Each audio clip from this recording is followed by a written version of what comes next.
This is for position. Goes around the outside, it's in his teammate. Qualified. Hey everybody, welcome back. It's been a minute. We've been MIA for quite a bit. But welcome back to Barely Qualified, a Formula One podcast. We're your hosts. I'm Channing Apodaca. The man on the other side of the screen, as always, is Brandon Wood. Yo, yo, yo. It's been a while. I know, it's right. We had work stuff going on. We had Thanksgiving. We had illnesses. Lots of excuses as to why we've been away. But we're here. We're back, getting prepared for the last round of the 2024 season. It's kind of blowing my mind that we're here already. Yeah, it was a quick season.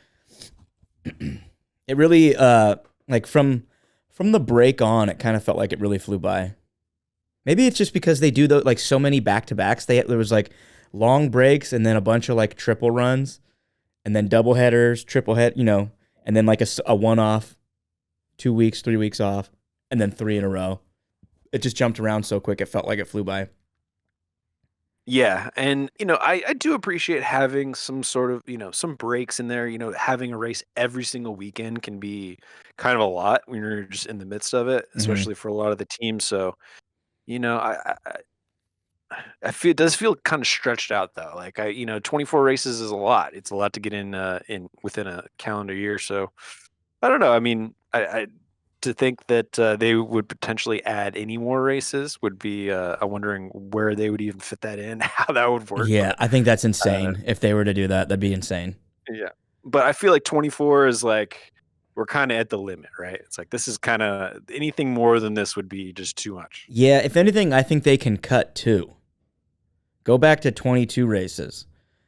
That's a good question, actually. If we were to cut, that's a good. I'll phrase it like this: if we were to cut, would you cut any races? How many would you cut? And then which races would you cut?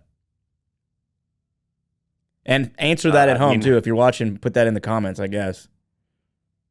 I mean, there's a couple immediately that come to mind, but at the same time, it's also I don't know. It's hard to imagine not going to some of those places, like Monaco's and, maybe, yeah, I don't know, maybe dishing Miami or something like that. One of the U.S. Grand Prix. I don't know, because the easy you one don't for necessarily me. need 3 in the States. The Miami one's not as interesting to me, but yeah, bad I track, understand bad the appeal of going race, but I don't know. If I were to do it, I would cut 2. 2 are the obvious ones to that's the obvious number to me. I would cut Miami, obviously, and then I think it would be one of Monaco, Imola, or Canada. Well, apparently Zandvoort's coming off the I was gonna say calendar Zandvoort after 2026. Yeah, so, and then that's one of the smaller circuits. It's it was built a long time ago. Wasn't necessarily designed for cars of size that F1 cars are now. So I do love Zandvoort. I could see as maybe that being one. Yeah, that is a really cool one. That is one that I would personally want to go to, but it's hard to say how it fits into the fold with all the other. Yeah. And the only reason I throw Canada in there is not because I don't want to have a Canadian Grand Prix. I love having a Grand Prix in each of the North American countries, just because I'm a proud Yankee. But I think, what is it, the Circuit de Gilles Villeneuve? Is that what it's called? Yeah. I don't think it's a great track. It just it's one of those tracks where one or two things always kind of shakes things up, whether it's Alex Albon causing an immense amount of traffic or, icy, wet conditions causing, crazy driving or some bullshit like that. Something exciting happens, but not because it's good wheel-to-wheel action, because it's a good circuit or anything. So if they were to build a new track, I think that'd be great. I don't know, man. It might be kind of damaging to Formula One to take away Lance Stroll's home race. Yeah, that would put a real hamper on the amount of funds coming in potentially. Yeah. Well, with potentially next year, our man Checo not being on the grid, does that maybe affect the future of the Mexico Grand Prix? I don't know. I think it probably would.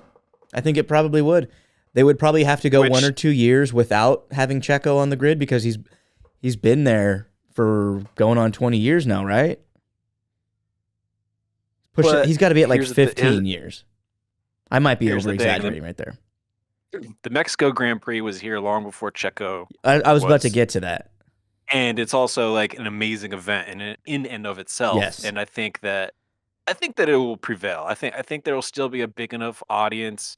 There's still going to be, you never know who's going to be on the grid over the next few years that may draw a huge Could get fan Paddle base Award. from the region. Yeah, or some others as well. So, I think there's a future there, but Maybe yeah, I Esteban definitely think Gutierrez that, makes a triumphant return in his mid-30s. we never know. I was going to say, though, I think they need to not reevaluate, but we'll get a good idea of just how strong that fan base is, and I do believe in it, in about 2 years. Like 2 years, sans Checo will be a really good show of like how that fan base really is, and I think they'll be strong. It might take a little bit of a hit right at first because there was a giant bump as soon as Checo joined Red Bull. There was a huge bump in the turnout for that weekend. Yeah, what compared do to you when think he was the on chances Racing are? Point. Because everything that I've heard so far has been, because this has been kind of a tough decision for Red Bull because Checo does bring so much like marketing appeal and commercial, all the sponsorships and stuff. Like, are they going to keep him around next year as like a reserve driver, media role, kind of a la Daniel Ricciardo? I've seen a lot of that shit, like whether or not he's going to be a reserve driver or an ambassador role. I don't think Checo takes that deal. I think if he's going to do anything, he's going to ask for a giant buyout, which I've already seen. He's asking for a buyout of like $17 million or something. Well, I kind of think like that was the deal that they made, right? They're like, well, you're not going to be in the car anymore, but we're going to pay you a lot of money to be an ambassador for the team and to be a reserve driver in case we need it. Mm-hmm. Maybe. I don't That's know. the most likely. That's one that makes the most sense. Yeah, because otherwise, if they just, cut ties with him cleanly, for one, there's not really a spot for him on the grid, right? Yeah. So for him, there's not really. Is there a spot open? No, there's not. That's what I'm saying. There's not really. Everything's locked down, right? For him, pretty much, yeah. As far as now, like within the last couple weeks, with the I hesitated to say Audi, but the Kick Sauber team saying that they're going to go with Bortoletto for next year over Dark Horse. Pinto. So Dark Horse pick right there. Yeah, I mean, it makes sense if you've, maybe you've been inside that camp or whatever and seen the, Bortoletto contributing to that team, and he's done like some FP1 sessions and stuff throughout the year, but nothing that's really. I mean, he's been in the mix in the F2 this season, but not like, not making nearly the waves that some of the other guys have. But that's like the trend, Maybe there's just like deep scouting that these guys are seeing that we're not seeing as fans. Because look at the whole Colapinto storyline. Nobody saw that coming. I sure as fuck didn't see Colapinto getting a spot at Williams, and he shows up and has been the star of the second half of the season. Yeah. So if James Vowles saw it, so yeah, I don't know. He was paying attention apparently, and made the right move. But James yeah, Vowles I mean has that's his finger the on thing. the pulse. For Checo, it's like there's not a lot of options out there, so maybe this makes the most sense. This keeps everybody happy. Red Bull doesn't have to worry about fans being. Maybe they'll get take some flack for him being out of the car or whatever, but if he's still a part of the team, still showing up at media events and still going to the races and shaking hands with the fans, to me it seems like a world where it works out for everybody, kind of. But that might be even better for Mexico fans. Get Checo out on the paddock more, walking around the grounds. He doesn't have the pressure of actually like trying to perform and do everything. But I don't know. I mean, you can let somebody else go suffer alongside Max. Who do you think it's going to be? I mean, we're getting kind of off topic here, but it's. I guess the word is it's going to be a V-carb driver. So, well, who do I think it's going to be versus who probably deserves it the most? I don't know. I get the feeling it's going to be Yuki. He's doing the postseason test in Abu Dhabi, and it's like good for him For the longest time, I've said it looks like Yuki's never getting that drive. So if he gets it, that's just like, it's a small victory. You know what I mean? It's one of those things where, Totally, like, yeah. you know those memes where it's like the girl and the boyfriend laying in bed. It's like a little animated meme, and he's like got his back to her, and she's like, he's probably thinking about other girls, and then it's like what he's really thinking about. That's one of those things that he'd be thinking about is Yuki getting a Red Bull drive. You know, it's that, Hulkenberg getting a podium, Lewis winning his 8th, that type of shit. So that's like one of those small victories. It's not going to last, I don't think. I think he fucks it up in some kind of a way, and they end up going with Lawson or Colapinto in the end. And I think Yuki's going to be on a very, very short leash because he's not going to be able to do the things that Checo could do to keep himself in that seat, like the defensive style driving, the more responsible, very mature style driver. Like that just ain't Yuki, and he's probably never going to be Yuki. And that's what they need is somebody to play that second fiddle role. Yeah. I think it's going to be a good test for him. I think he's definitely earned the place, and I'm excited to see what he's going to do. Mm-hmm. But yeah, I mean, I don't know. It's like if you're him, do you go in to the situation knowing, all right, off the bat, I'm going to not be as good as Max, so I'm not even going to try. I'm just going to try to do my best and try to like maximize my results. And as long as I'm at least doing better than Checo was doing last year, I think I could survive the whole year. But I don't know. I don't know how tough that competition's going to be. What metrics he's going to have to hit in order to like not get yanked halfway through. I Yeah. think as long as he's like, not too far. If he's around Max, I think he'll be okay. If he doesn't have to beat Max, he doesn't have to. I don't see him ever beating Max. Yeah, I mean, he doesn't even. I don't even think he has to like be number 2 all the time. But but I think he needs to be he can top just 10 and consistent though. Yeah, and I think he's gonna have a little bit of time to build into it. I don't think it's gonna be like 4 races in, or we're like pulling the lever already on him. But I think I don't know. Yeah, it's a I'm funny excited. thing. I'm excited for Yuki. I've been rooting for him for so long, as you know, and for him to finally get into the car will be huge. I mean, like for Red Bull to like keep him around this long and to not put him in the car would be, to me, a waste of time for everybody. But absolutely, it's one of those like it's like love him or leave him. You know what I mean? Give him the shot or cut him. Let him go somewhere else. But if it's a funny thing too because if they go with a Colapinto or a Liam Lawson, I feel like the reins that are going to be around those two guys are going to be different than the reins that would be around Yuki potentially. Like, I don't think that they're going to be keeping Liam Lawson on a short leash. You know what I mean? I feel like if Liam Lawson gets that seat, Liam Lawson gets the seat as the potential future replacement of Max Verstappen. So he's going to be more free-reined to be offensive instead of defensive. And same with a Colapinto, which I think is a dark horse for that seat. But if it were to happen, that's what they're there for, is to be the new future face of Red Bull Racing, not just a second fiddle driver, which I think is what Yuki will be, should he get it. Yeah, I mean, there's part of it where it's like we were just talking about. It's like Yuki's already been around for so long. You should at least do the due diligence to put him in the car and see what he can do. Mm-hmm. But at the same time, it's like they don't want to put too much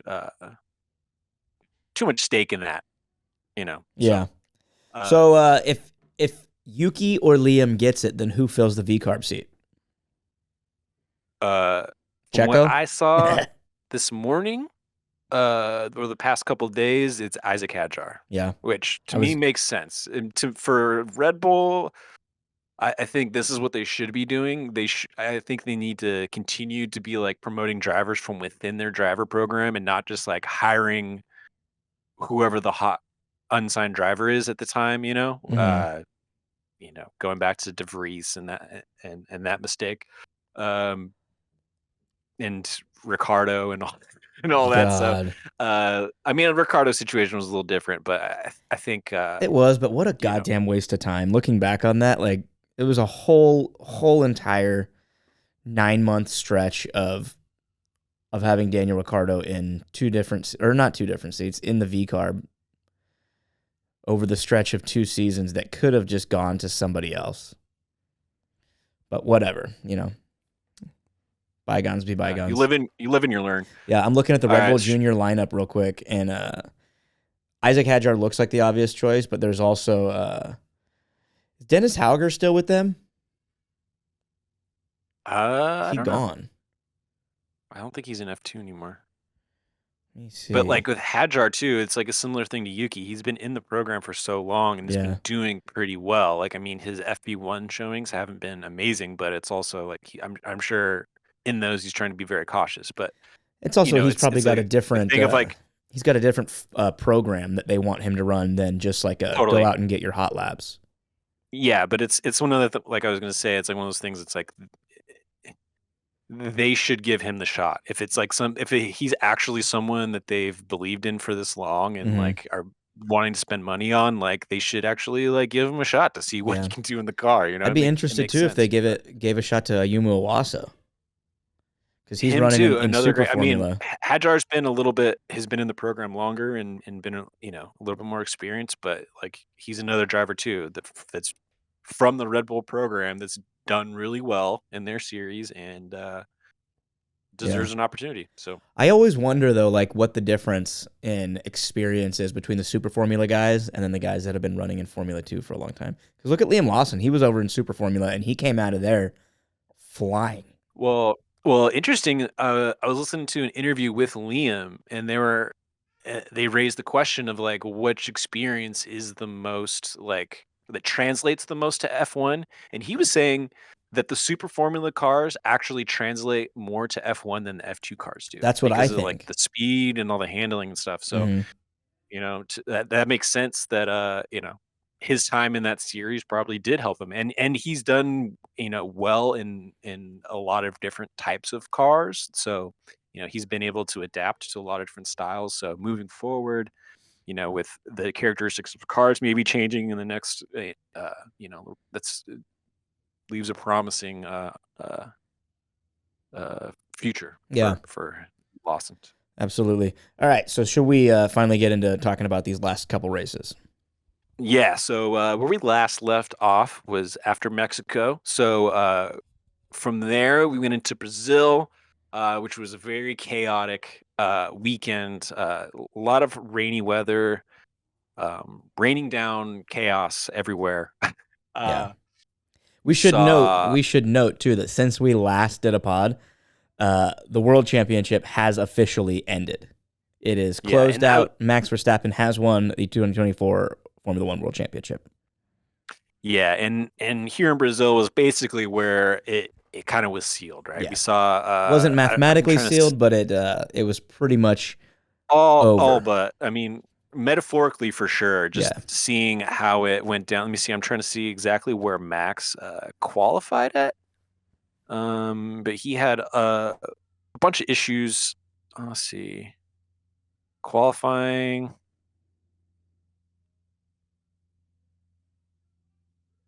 Yeah, so Max qualified 12th. I forget exactly what his issue was. And then he took like a power unit replacement. Yeah, so Max starting from the back of the grid, Lando starting from pole, George Russell from second, and our boy Yuki third, Esteban fourth. And there was a lot of rain this weekend too. Remember, there was a lot of weather implications going on here.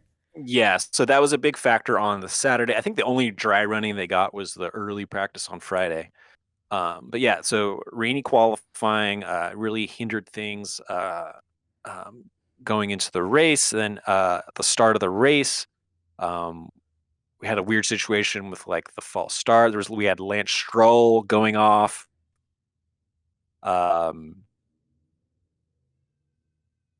All kinds of a mess, and then you kind of just cut out right there, but that's okay. Just keep going. Oh, sorry. Yeah, chaotic race. We saw. Was it Lando got? Okay, so I'm sorry. I'm trying to remember exactly how this went down. Sorry for everybody listening. It's hard to think back because this was a month ago. 3-4 weeks, a month ago. So, but I just so it was Lando and George were leading the race, and conditions started to get worse and worse. Mm-hmm. Couple teams went to full wets, and then eventually Colapinto crashes, causing a red flag. At this point, Lando and George had just pit. They had just put on new tires, taking them out of position, and Max, who had at this point worked his way up to like I think maybe 10th or 9th, something like that. He was within the top 10. Eventually just like gains a bunch of clear track. At the time of the red flag, I'm pretty sure he had already moved his way into first. Like he had moved up so much when they pitted, he had moved into first, and then the red flag happened and it locked it. It was just that was done deal. Yeah, so Max ends up taking it from there. So he ends up going from last on the grid to first. Yeah. George Russell ends up finishing where he was in second. He ends up finishing second or third? Let me see. Oh no, he was fourth. Yeah, because that was the Alpines. That was the return of the Alpines right there. Yeah, that's right. So it was Max finishing first, and then he had Esteban Ocon and Pierre Gasly, who both were on a similar hit strategy to Max. Mm-hmm. They kind of just waited as long as possible to try to take that track position, and ended up working out for them. Some people were not too happy about that, saying that what did Lando say? It was all luck, no skill. It was all luck, no skill involved, which I would push back on. Although they did kind of get gifted those places. Yeah, I mean there was a lot of luck involved, but I think that was Lando just like kind of talking a little bit out of pocket, but also just being like, look, this is just the way it goes down sometimes. Yeah, frustrating for sure. And with this, Lando finishing in sixth, his championship hopes are pretty much done at this point. That's also like he got a lot of shit for that comment after the race, and everybody's not really realizing that like his championship bid was just taken from him by shitty weather conditions, And an amazing drive by Max. I mean, 100%. Like, the fact that he was able to pull it off and like finish. I shouldn't. Let's not undermine the fact that Max did basically the impossible. And it wasn't even like, remember in was it 2022, 2021 when Lewis came from? This was back when the sprint results would determine where you qualified on the grid for the race. So Lewis started P20 and then moved his way up in the sprint to like P11 and then ended up winning from there. This was in one race. Max went from the very back of the grid to P1. So a little bit different. I mean, very different circumstances, but also, with the red flag and the rain and everything. Yeah. Impressive nonetheless. I don't really know what I'm getting at, but they're both impressive. Yeah, and I was going to say my other note that I had from this race was this was the first time we actually saw all these rookies like struggle, like really like Colapinto with his crash. Lawson had a terrible weekend. Behrman was sitting in for Liam Lawson finished 9th in this race. In Brazil? Yeah. Did he? Mm-hmm. Okay, well maybe he's that one outlier, but it just seemed like at the time it was like a real rough weekend for most of the rookies. Yeah. But, also Fernando Alonso, it was a rough race for him. Oh yeah. Complaining about his back problems at the end. Oh, I didn't even hear that. That's funny. Yeah. Father Time's finally catching up with him. Yeah, and then you had four DNFs. Oh, we had not even 4 DNFs. We had two DNSs and then 2 DNFs, and then Nico Hulkenberg was disqualified. That's right. Yeah. Yeah. What a crazy weekend. So, I mean, that was also like, so you had Nico Hulkenberg not starting. You had, who else didn't start? Alex Albon and then Stroll. Albon, yeah. Didn't start the race, so that moved Max up a couple more positions. Yeah, we started from P17. Yeah. So. Just a wacky, and then there was race. there was a red flag during his Q2 run, which is why he got stuck where he was qualifying. Yeah, so he basically secures it right there. That was a good one. It was also a sprint weekend, so there was more points on the line, and I don't think Lando had a... Where did he end up in the sprint? Didn't George... Oh, no, Lando won that. Never mind. There was a little bit of hope. He got 3 points on that. I thought George won that. Never mind. Moving on. So, so Vegas. Yeah. Vegas. The second Vegas Grand Prix, which our boy Cole was at. Yeah.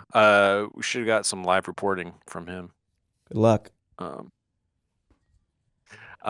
Yeah, so this turned out to be a amazing weekend for Mercedes. One of the few weekends of this year where they actually came in hot and were just like on through the whole weekend. Yeah, they were cooking all weekend. Yeah, and George Russell making the most of this. He dominated through the whole weekend. Did he get pole on Saturday? Let's see. Yeah, he qualified first on Saturday, Carlos second, our boy Pierre Gasly in third. That's just an amazing qualifying result. Yeah, and this was when Lewis had his 2 mistakes in Q3. Yes, which he was looking great all weekend. It looked like Lewis was going to win the race, like had he qualified well, because his entire weekend he was just cooking. And then he had a pretty solid race from qualifying in P10. Yeah, that's the thing is like had he actually finished in position, I think he would have really secured challenged. it. Yeah. He was really pushing really it in the good last fight. few laps too. He was chasing George down, and then he ended up just like not being able to secure that gap to be able to close it. But it looked like he was hunting him down, and he was within striking distance in the last like 10 laps or so, and it just couldn't happen. I think the tires just wore out on him, and he was pissed off at the end of that race. Yeah, and George had a pretty good gap, and he was just kind of managing at that point. So I think he had the full advantage there. But yeah, I mean Lewis, a missed opportunity there. A missed opportunity, I think, by the Ferraris. They had that great start from Charles, and then after about 8 laps, he just fell backwards. Both he and Carlos just really struggled on the what was the medium tire that they started with. So altogether this weekend, I don't know, it was hard. I feel like there was a bit lackluster compared to the first year of the Vegas Grand Prix. I don't know if it's just because of where we're at in the season. I mean, Max did fully clinch the title here with a 5th place finish. So that was kind of cool for them to be able to celebrate in Vegas. And I heard Max really went all out. But other than that, to me, like, I don't know, like maybe the vibe on the ground was different, but didn't seem to be as much hype about it. I mean, there wasn't as much buildup as there was last year. Obviously, we didn't hear about all the complaints from the locals and all that stuff. And like just watching the event, like it just seemed like, I don't know, just because it was at night and it seemed cold and like everyone's wearing jackets, and I don't know, it just didn't seem like as much of a didn't seem party. Like fun. It seemed like I don't know. It just seemed like it did. It seemed like people at a cold night race, Yeah, and I did hear that maybe some of the angles were not that great. I don't know. Just maybe just this track is like, it's cool that there's the novelty of the strip and everything, but there's nothing that unique other than that. I like it. I do like the big long straightaways, which I thought I wasn't ever going to, but it does provide for like some good wheel-to-wheel action. Then a couple of those turns, like the one that's right outside the sphere, the little S turn that's right there. I think that's a fun little spot. So overall, like I do like Vegas. I think that because of the lack of drama, and because, Lando's chances were clearly sewn up, and, he didn't have a good weekend in Vegas to start with. So like securing or like holding on to his championship hopes was just like out of the question. We all just knew it. It made it like just less exciting. And then there wasn't really any other battles going on. It was like George just kind of ran away with it. And no offense to George, I've kind of let up on the George Russell hater fan club thing, but when George Russell runs away with a weekend, there's just nothing exciting about it in any way. So I think that kind of added to it, but it is funny. So our buddy Cole, who was at the race, said that where he was sitting was it was free drinks and free food. It's just funny to be sitting there cold as shit, drunk off your ass. Yeah. It's on Discord. It says he's playing F123 right now. We should try to add him to the call. Oh, I'm sure he is. But yeah, I don't know. I think I'm sure it was probably fun. It's hard to like fully get, the grasp of what it's like on the ground from the TV broadcast. I'm sure you can attest to that, just being to the couple races you've been at, but Mm-hmm. yeah, I mean, it was cool. Anything else that stood out from Vegas for you? Yeah, I don't know. I think after Brazil, everything got a little bit boring. Honestly, did it feel that way to you? I mean, I felt like last weekend or Qatar was pretty interesting. I don't know. It's hard to say. I think, yeah, there's a little bit of air got let out of the balloon when Max had that win in Brazil, and just the points lead just got pretty much all but wrapped up. Yeah, I mean, I'm still hopeful for Abu Dhabi. I think there's still. I mean, the constructors' title's not finished yet. So to me, yeah, I mean, there's still some great out there. Permutations going on if you're looking in the right place. I'm just saying, like the entire like temperature. It felt like, I don't know, everything just got boring. Not like just from my perspective, but I feel like there was a lot of there was less excitement from everybody, except unless you're James Hinchcliffe, who is losing his mind over the Constructors' Championship between Ferrari and McLaren. Yeah. Which I mean, we're also at very the exciting. end of the season. Everyone's tired. Everyone wants to go home. They're full on Thanksgiving turkey. That too. Just, we're ready to just move on. The one thing that I will say was cool about Vegas, I was happy that they let Max on the podium and they did that whole ceremony, because there have been times where somebody gets crowned world champion and they still only let the top 3 on the podium. There's no celebration, but having a celebration of the world champion, that's what you need to do. You need to be prepared for that. When the permutations allow mathematically for somebody to win, you bring out the Stanley Cup. You know what I mean? And they did that. So good on them. Yeah. Red Bull made that special little, the little track decal that they hang over the side. I don't know what you call those things, but they made the Max World Champion one. They had like a special design for it that they threw on there, so they knew it was coming. Good on him. Sucks.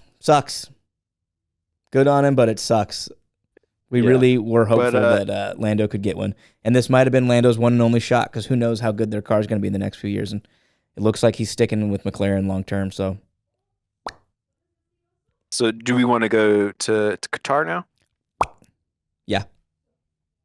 Okay. So last sprint race of the year in Qatar, McLaren's come out with the lead, 1 and 2. Lando leading the whole time. Then the very last corner, right at the end of the sprint race, Lando lets Oscar by to repay him for Nice guy, Lando Norris. Sprint. Yeah, the sprint win that he gave him earlier in the season. Any thoughts on this at all? Do you feel like Lando gets the nice guy points for doing this? Yes, because I think some people are going to look at it and go, well, Sebastian Vettel wouldn't do that, Lewis Hamilton wouldn't do that, Michael Schumacher wouldn't do that, Max Verstappen wouldn't do that. So it's going to be that question of whether or not Lando has championship pedigree in his mind, right? But I think it's just a different circumstance, because they don't really have a clear 1-2 at McLaren right now the way that those other guys have had. Yes, second half of the season, Lando was given favorability, and he was given sort of team orders to put up his fight, but it hasn't been that all season. Obviously, had it been, I think this season would have been very, very different. But it's just a little bit of a different thing, and he knows that going into next season, he's going to need Oscar's help, and Oscar has agreed to do that. We'll see if he comes through on that promise, but just different temperatures for this guy than than other guys have had, you know? Maybe he does. 100%. Maybe they're right though. Maybe Lando does need to have that sort of fuck you, it's all me mentality. But he also Yeah, I knew think there's that the world championship was over at this point. So it's like, whatever. You're just doing Totally. a nice deed. Like, it doesn't matter. Nobody's going to care that Lando Norris won the sprint race in Qatar 10 years down the road. It's not going to really go down as like on his record as an actual Grand Prix win. So who cares? Yeah. There's a time and a place for it, and this is one of those times where it's you just let him have it. I think it was kind of funny to see too, because the team was told him 3 times not to do it, and he just did it anyways. Mhm. And like George Russell was right there. He was you know, right he there. Could, He it could could have have, very easily blown it. yeah, So he could have to me, easily. that was the most exciting part of it, was to see him go against team orders and just to do it and not care. So So that I was mean, fun. It was, like, there's cool, for the people saying that Lando doesn't have that dog in him. There's a little bit of dog right there. He's biting back at the team. So whatever. I thought it was great. Or like it was whatever, I guess, you know. Cool, Lando. Yeah, Good job. and then Red Bull and Max Verstappen struggled quite a bit in that sprint race, but seems as though they were able to. I guess they were running Checo in sort of like a test. I remember he stopped really late in the sprint and got a new front wing and such. And from that testing, they made some changes going into qualifying on Saturday.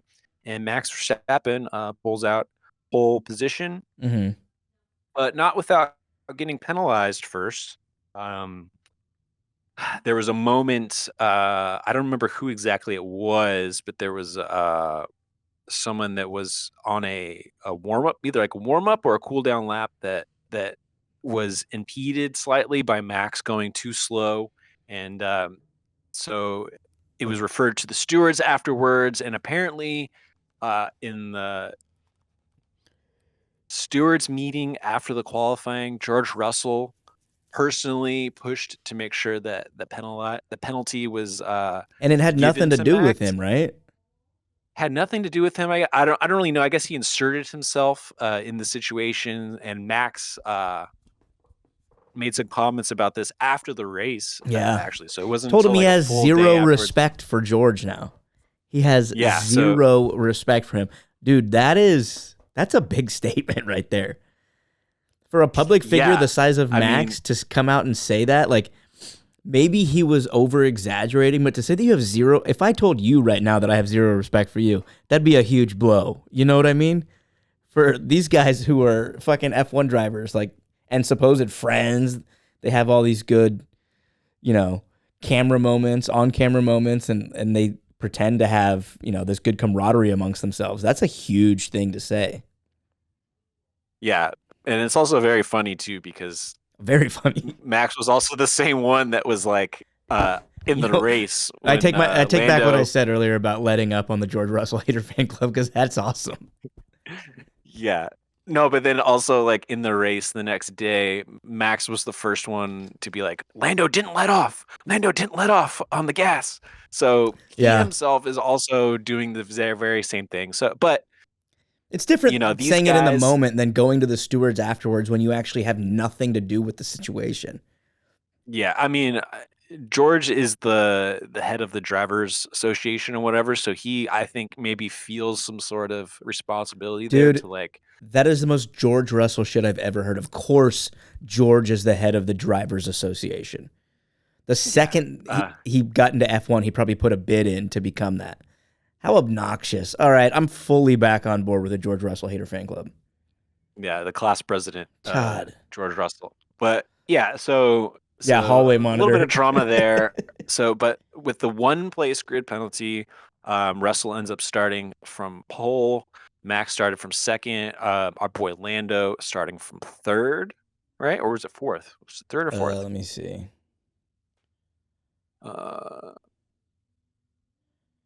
It's so hard because I have my computer. Lando started third. Okay, Lando started third. Yeah, Lando at the race had an amazing start.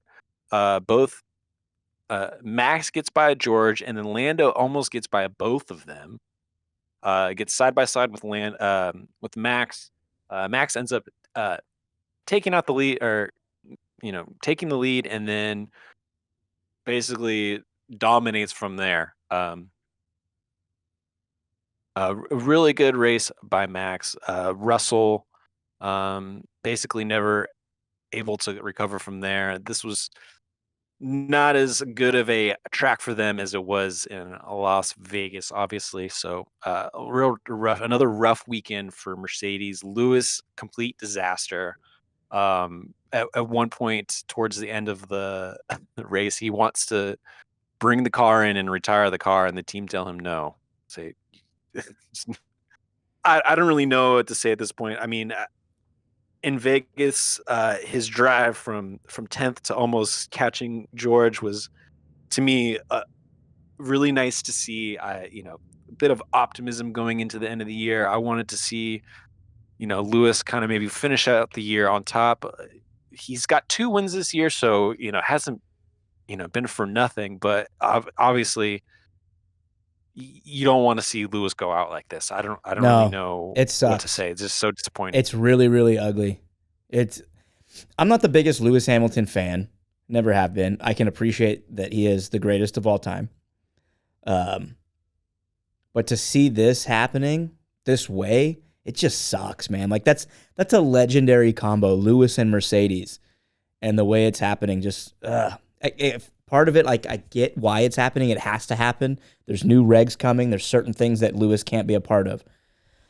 I don't know which side to really believe, if it's Lewis feeling like he's really being sabotaged or just disrespected, or if to believe Toto's side that, it's not intentional and yada yada.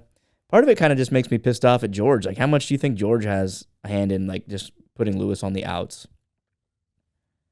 I don't know. I mean, the real big advantage that George has over Lewis has just mostly been like 1 lap pace. Like most of the time when George has done better than Lewis on the weekend, it's because his qualifying was better. Mm. And so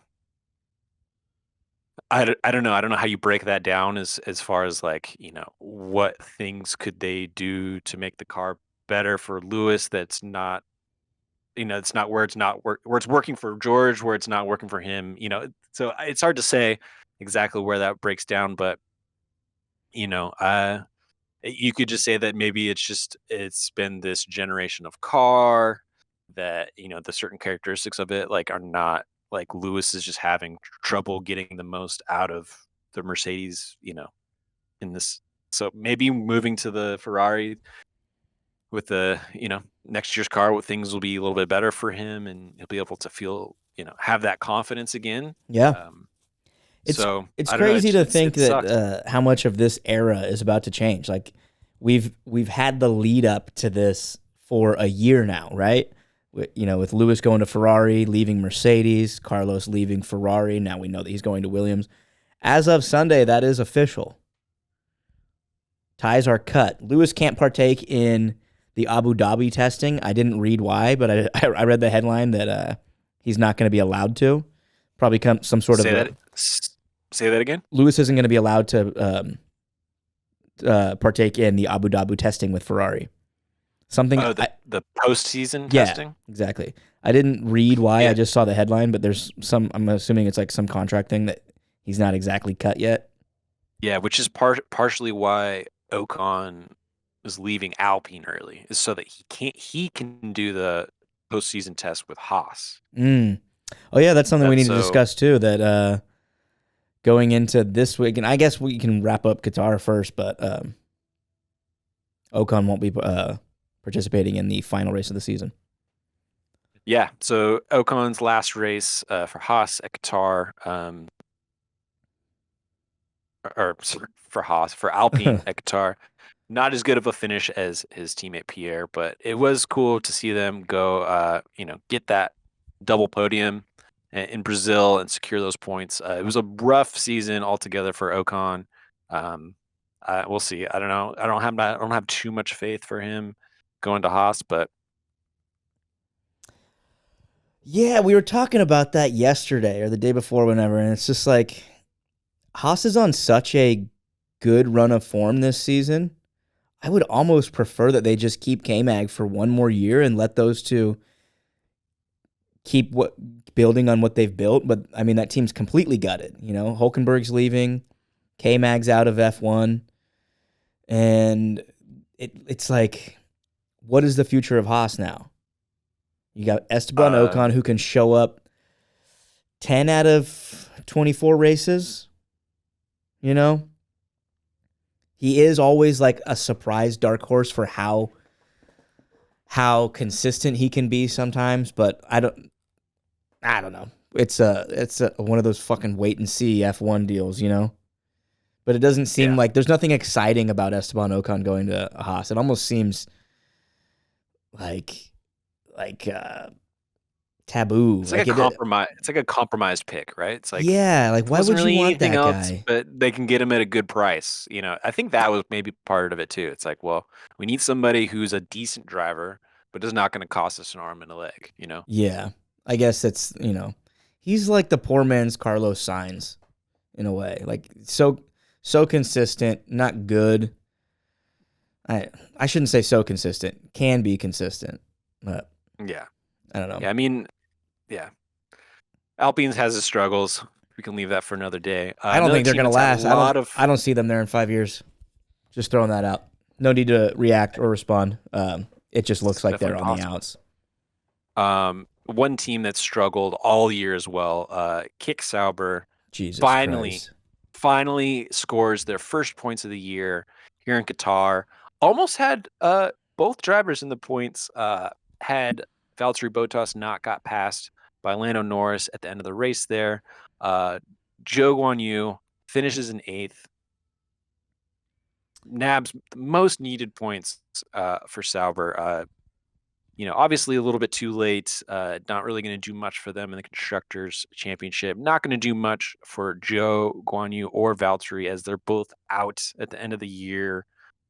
Yeah, not really much. I mean, it's good. I think the best part about this is that everybody in the team, you know, can go home and like actually feel proud that they accomplished something this year. It wasn't a complete disaster, you know, kind of like in a way.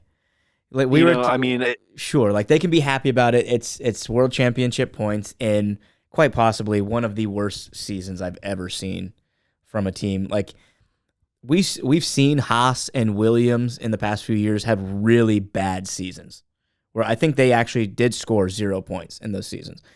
But the overall performances were a lot better from those teams throughout. Whereas this team, I think they consistently were 19 and 20, 19 and 20, 19 and 20. Those other Haas and Williams teams, you know, you had a couple 11s, some 12s, you know, mid-teens, yada, yada, where they almost did it. And then where they score points, this has to be the 2 biggest loser points, or 3, I guess it is, right? For 8? 3 or 4, I don't know, that I've ever seen. Because you have Esteban Ocon, DNF. Colapinto, DNF. Stroll, DNF. Perez, DNF. Hulkenberg, DNF. And then you've got Lando Norris hit with a 10-second penalty. The most egregious 10-second stop-go penalty. So it's actually about a 30-second penalty. And he still manages to get around one of your drivers. He would have absolutely relegated Zhou Guanyu back even further to at 9th. You know what I mean? So it would have been just 2 points there. It's just like, yeah, be happy that you guys got points, but in just the worst way. Hey, they could have been one of those cars that was DNF'd. They did not finish. Probably right? should have. So. But here's the thing, in the end, they don't ask how, they ask how many. So, congrats. Amen. Do you want to get to those contentious moments? Yeah, that's kind of the only thing to really talk about with this race, right? It was pretty boring. The FIA controversies. What are you talking about? With Lando? Well, yeah, there's that, and then there's the whole deal with the mirror. The mirror? Oh, yeah. Go for it.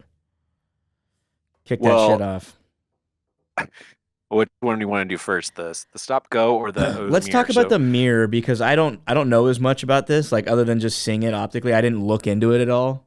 So you probably know more. So let's. Well, the big thing was that the mirror got it fell off of Alex Albon's car, right? Mhm. And it was sitting in I forget what point exactly in the race was. I mean, this is maybe like lap 20 or something. It was like right in the middle, like right before the middle of the race. George Russell had just pit and somebody else had just pit. Alex Albon's mirror had fallen off and it's sitting at a portion of the track that's just off of the main racing line, um, going at the end of a straight, going into like a turn. So like drivers on the main racing line wouldn't have any issue driving over it or hitting it. But if there was, say, like cars going 2 or 3 wide into Mhm. that turn, Which is exactly somebody what would hit it, happened. right? And because of this moment in the race, and where the traffic was, apparently, well, nothing happened at first, right? The thing sat there for a couple laps. Teams were notified that it was there, but nobody, there was nothing done about it until a couple cars hit it. I think Carlos Sainz hit it, Valtteri Bottas hit it, and somebody else hit it. Both of Carlos those guys and got a puncture immediately. they got a puncture immediately, had to come and pit. Um, Was it and then Lewis? Lewis might have hit it too. Yeah. So a couple people hit it, and then they finally call for a safety car of some Mhm. kind. So there's a big stink about this as to like how the FIA handled this. They wanted all the teams wanted explanation as to like how the decision making process and why something wasn't done about it sooner. So I think it's just one of those things where it's like it happened at a point in time in the circumstances to where the race director didn't feel like it was as big of a problem where they needed to like throw a full safety car, but and that it would just kind of maybe resolve itself on its own or something. Mhm. I don't know. That's the big question. It's like, well, why didn't they throw a full safety car? Because, you know, if the Well, race director is not doing something because he feels like it's going to influence the race, that's a problem, right? Because at this point, like, there have been a couple cars that have already pitted, and exact. had he thrown a full safety car, he would have given a bunch of people a free pit stop, Mhm. right? So the idea that is, affecting a race director's decision, So it's it's a like bias. It's a they're conflict of trying, interest. right? They're It's like trying to they're trying to affect the outcome or not affect the outcome, right? but therein they are affecting the outcome, right? Exactly. Because they're not Regardless not of what they making, do. you know, And yeah, so what's really stupid about it is they do eventually call a safety car after 2 cars or 3 cars have gotten the puncture. At that point, yeah. the mirror is less of a factor. Now it's been tossed to the side, it's been flattened. So like the need for a safety car has actually come down. You know what I mean? Yeah. And In a way, I mean, there probably was still some debris that needed there's to be definitely addressed, but debris, yeah, but the likelihood that that debris is going to cause a puncture is a lot less than the giant bulky piece of carbon fiber and glass that it once was. And yeah, it took so long for them to even have any sort of a reaction to it that the cameraman had zoomed in on the mirror. The cameraman had yeah. No, I focused mean in on it, and we watched every single one of those drivers go directly over it. So it was either like this complete denial of what it was and not wanting to affect the outcome, or they're asleep at the wheel, metaphorically, in I the box.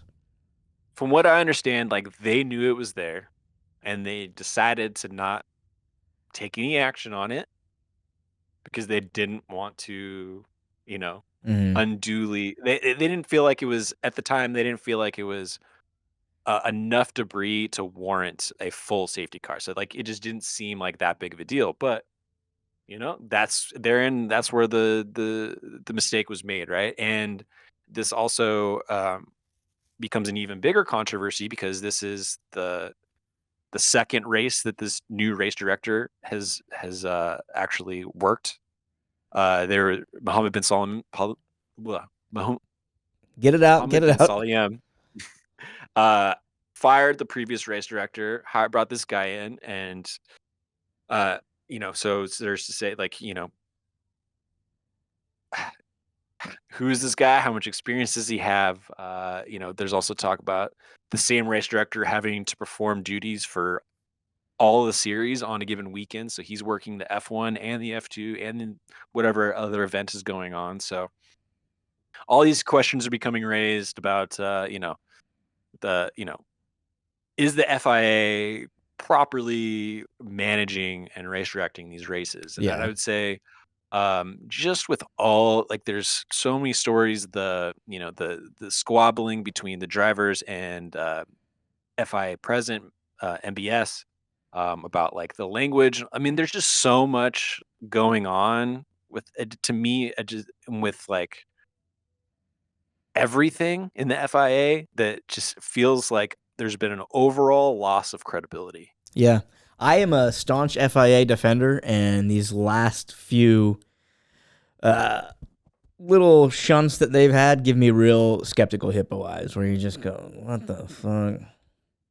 Yeah, I mean, there's been a lot of talk this year about like getting actual professional stewards, like not that like the stewards that they have now are like in any way like not, or like amateurish, but it's like like by the literal definition, like these people are not paid. They don't have like a regular staff of people who are the referees for the series like they Mhm. have in every other professional major sport, right? So they definitely need to do something to help shore up the legitimacy of like the organization.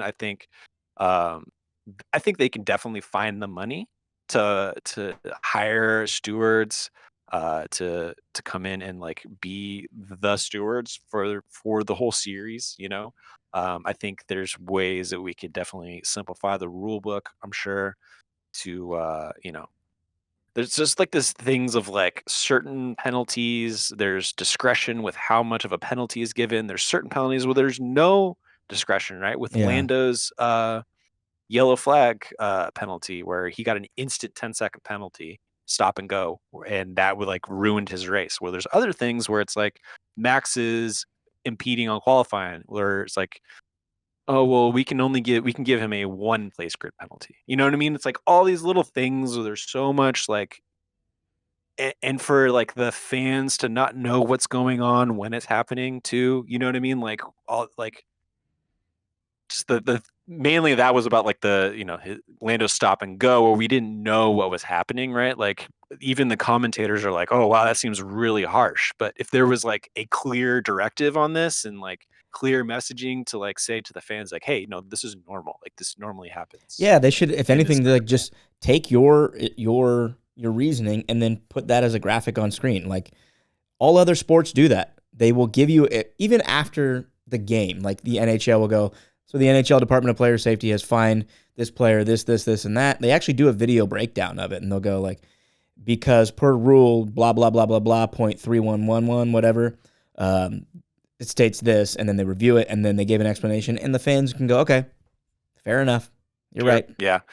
But then when we see like for the first time in, maybe a few years, somebody get a stop go penalty like that, everyone's like, wait, we thought we were going to see a fight for the race win, and now Yeah. it just went away. And And we don't now know why. it's completely disappeared. We don't know what. Yeah, and everyone's like, well, that seems harsh. Like, I don't know, that didn't make sense. It just even if it's like clearly in the rules that that's what they're supposed to do, it shouldn't be that much of a mystery. I Was feel like this there needs to be, just from the top down, there needs to be just a big change. Yeah, and then this is coming off of the back of Vegas, where Carlos Sainz clearly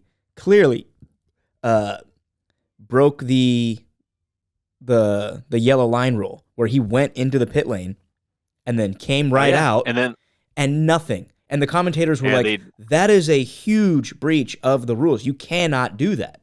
And nothing happened. yeah.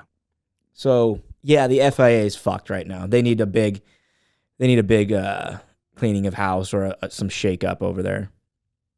Just to Yeah, just level things out, man. It seems like every single race, every weekend, there's like a different set of rules. And Yeah, or there's something new that pops up that we didn't yeah, previously know about. that nobody knew Now a big about. talking point. Yeah, it's like, and then there's a talking point about, oh, is this like a legitimate rule or should we Dude, change it? It's like it it's like seems like Animal Farm. Remember that book, Animal Farm, where the pigs just yeah, start writing in new rules and they go, no, this has always been here. And it's because all the other animals can't read. Nobody's actually yeah, read the FIA rule book. No fan. I'm sure there's some dorky ass fans out there. I haven't read that thing. It's probably an yeah. encyclopedia. And they just Part add of the shit problem, and go, no, that's I been don't there. think I don't think they fully publish it. I think that's Probably part of the not. problem. I think that Yeah, so dude, I it's don't the know. Book of Mormon. It's fucking, it's a bunch of bullshit Yeah. from some hucksters. So and so the president, Mr. MBS, he has another year in his what do you call it? His contract Uh in his role. yeah, it's not a contract. He got voted in. So his term, I guess, is he got another year in his term until it's up, and then as of right now, there's nobody else that's going to run against him. So I know I who don't should know. run against Maybe we him. need to. We should get. I know exactly who should run against him. Kamala Harris. I was going to say she's She's looking for free. somewhere to go. She's got experience. She's got a great. She's looking for campaign something to team. lose. Yeah, she knows. She knows how to run a terrible operation. Cool. Any thoughts I just, going into just Abu that, Dhabi? I mean, not really. No real thoughts. It'll be exciting, I guess, to see Bortoletto. That's fun. What else do we have to see? I don't think we're gonna get anything out of Max. I think he's a little checked out. But the permutation, because that's what I thought going into Qatar, but then he ended up winning, and I was like, oh, well, he wasn't having a good weekend the entire weekend until all of a sudden when, Lando's out of the mix. And I think Max even thought it was kind of funny. Like at the end, he was just kind of like, look at that. Look how that shook out. yeah, that made it easy. Yeah, My eyes are going to be solely on Oscar Piastri. why is that? Because I think he's going to be the biggest factor in whether or not McLaren can sew up this championship or not. Because Ferrari is what? How many points out? 20 something. It's like 24. That is Ferrari 1-2 away from slipping out of your fingers. If they get, what is it, 25 plus 18, 43? Am I right? My math right? Yeah, 43 points. For first and second, yeah. And 44 for fastest lap. And let's say Lando gets, 15. That comes down to 30. If Oscar has a bad weekend, which he hasn't been on the greatest form lately, bam. That's it. And that's, how many millions of dollars lost in a season where you guys should have dominated. And I think that would just be a complete failure on the season for McLaren. Complete failure. It's 21 point gap. Ooh, smaller than I even thought. So, dude, it is close. And I mean, they did extend it. Was it last weekend? They extended it in Qatar a little bit. So it's kind of been like yo-yoing, but I'm going to be looking at Oscar.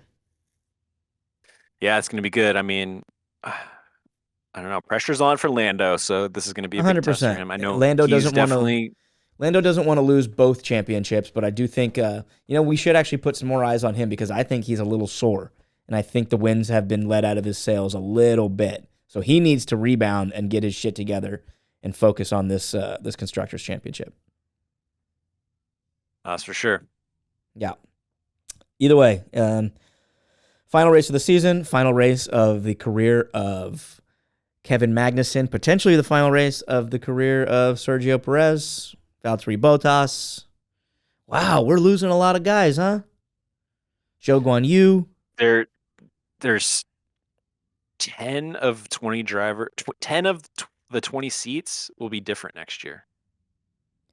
But not guys that we're directly losing. Not necessarily guys that are leaving, but like it's of a big the 10 shakeup. seats on of the 20, 10 of them will be different. That is nutty. People on different teams or new people. So that is nutty. But I didn't realize, in my head, I'm like just thinking, yeah, we're losing Kevin Magnussen for good. But no, it's potentially K-Mag, Bottas, Zhou Guanyu, and potentially Um, Checo. Checo, Ricardo's already gone. Um, There's one thing we didn't even talk about. We can't even wrap what's this that? up. Cadillac. Oh yeah. Wow. So is Haas mad now or what? Is Gene Haas like worried? Oh yeah, I Yeah. think There Haas goes. Haas is in the hot seat, dude. They're gonna be they're gonna be possibly on the outs. I think. I mean, they're I mean, definitely not America's team now. they have the luxury that they're already on the grid and that they're Hmm. like have a seat. So I think like they're guaranteed to like, I obviously just they feel have that like place. Like nothing is gonna take that place away from them unless they get into like a situation where it's like they literally cannot raise any money that they can't afford to like operate, in it. which they'll have to like sell off their place. But I don't know that they'll actually get to that low of a point. I It don't would have know. to require like To me, it feels some like sort of there's collusion. I don't know. to me it feels like there's one spot for an American team, one place, and with Cadillac coming in, it feels like they're gonna take all the potential funding, all the sponsorship, anything away, and Haas is not gonna have any momentum or reason to stay. But then again, Gene Haas I think is only in it to collect whatever bit of championship point money he can get, regardless. So I don't know, but outside of Gene Haas and Haas Global or whatever they're called being upset, how pissed off is Andretti? I Yeah, called him I Gene mean, Haas Global. It's Andretti Global. yeah, Uh, I mean, they're the ones who should actually be mad. yeah, I mean the optics of it don't look great, right? It's like where it's like they said no, no, no, no, all the way up until the point where Michael Andretti left, Yep. and then afterwards they announced this big thing that is happening. But I understand why maybe politically behind the scenes this is actually a way better situation for everybody.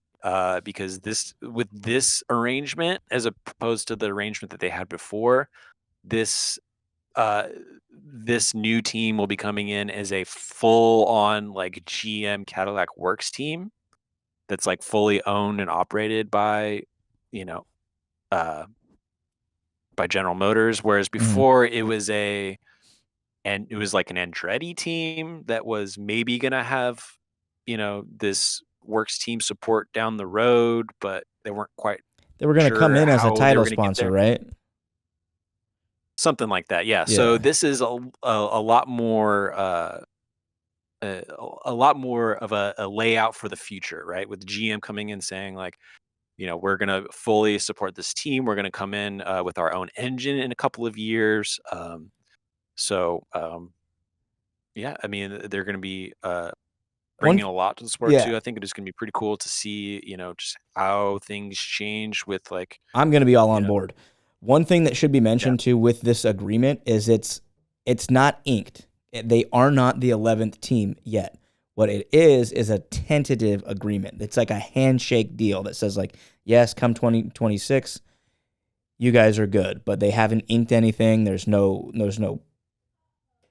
solid confirmation of this yet, but it looks yeah, good, right? It looks like it's going to yeah. happen. It's The next year is all going to but be spent done. Yeah, building this team up and getting things ready. yeah. They're gonna have to fork up $450 million to God, join they're gonna and to look so offset sick. You know it's gonna be an the all yeah. black car. That Cadillac logo, sleek, silky silver. Oh, Yeah, black and gold. yeah, it's gonna be tight. It's It's actually, just gonna look ironically, like it's gonna look like the Haas. rich energy. Yeah, the Rich Energy Haas. Dude, could you imagine if they bring in Rich Energy as a sponsor? What a slap that would be. Dude, that'd be so They sick, should dude. get Monster. They should get Rockstar. No, That's already black and gold. It's already black and gold. you're right. You're right. That is a better fit. Damn. Or Bang. They should get like Snoop Dogg on Herba board. Mate. Herba Mate is actually goaded. Urban Monte is good. Other than that, what else? I think that's it, man. I mean, my prediction, I think Ferrari's gonna steal it. You think so? How amazing would that be? It would be unreal. Quite the Carlos turn of Sainz, events. Carlos Sainz gets the victory. Charles Leclerc finishes in second, and then Lando Norris finishes in 10th place, only getting 1 point, and they're 1 point short. What would be the reason that Carlos Sainz really wants to show up for this race, just to put a stamp on the dominant season that he's had over his teammate? Or not dominant, but the better season, I would say. And just but his last win ever. Yeah, probably. But also he's going to be, if they win this world championship, he's going to bag a lot of money for the team that just canned him. He could potentially make a bigger stamp and put that car in the wall. I mean, but Carlos will live on forever as a Ferrari hero. Yeah. So I think he could die happy. Yeah. He's had quite the impact on that team in his short 2 years there. He's really, is it 2? Was it 3?